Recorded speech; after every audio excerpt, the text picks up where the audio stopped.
Hey guys, Pastor Greg Locke here. This morning I was interviewed on the radio and they were talking about my political incorrectness. Let me just say something. I'm not going to allow the liberal media's agenda to silence me and the truth of the Word of God that I believe. You see, regardless if it's a few minutes of a Facebook video or I'm standing in my pulpit at Global Vision Bible Church, I want you to know I'm the same everywhere. I could care less about political correctness. The only person I'm worried about offending is God. I'm not trying to get more butts in the seat at our church. We have a crowd control issue as it is. I'm going to stand up for the gospel of Jesus Christ. That is first and foremost what I believe. I do not believe that Jesus is a way to heaven. I believe without apology that Jesus is the only way to heaven.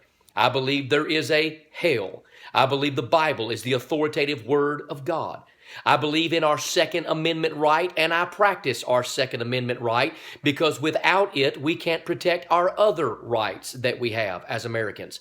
I furthermore believe that the Syrian refugees are nothing more than a Trojan horse to indoctrinate and infiltrate this country with ISIS. I stand against radical Islam. I'm against Islam being taught in our public school system as it is.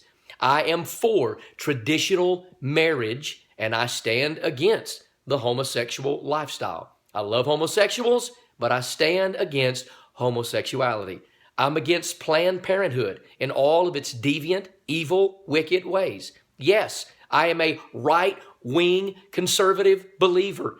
If that makes me a threat to society, it's because you've been watching too many liberal news media outlets and you have been reading the newspaper far too much, and you need to look around and realize that Christians are losing rights left and right because we are giving them over to all of the liberals that we are afraid of. Pastors won't stand up and preach the truth of the Word of God, nor will they defend the Constitution of the United States of America. And because of that, we've raised a generation of limp-wristed, mealy-mouthed individuals with no backbone whatsoever.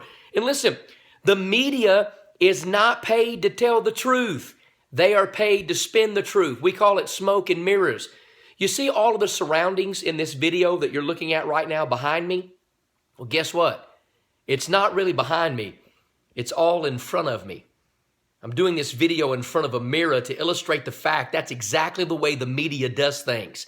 They want to make things seem as if they're worse off, or in our case, better off than what they really are. Why don't you turn off the television, get in the Word of God, and realize that prophecy is being fulfilled before our very eyes. So I will live and I will die by the truth. And I'm not going to back up, pack up, slack up, shut up until I'm taken up by the glory of God and I can receive each and every threat that you jolly well want to give my way. But you can know one thing. This preacher is not for sale.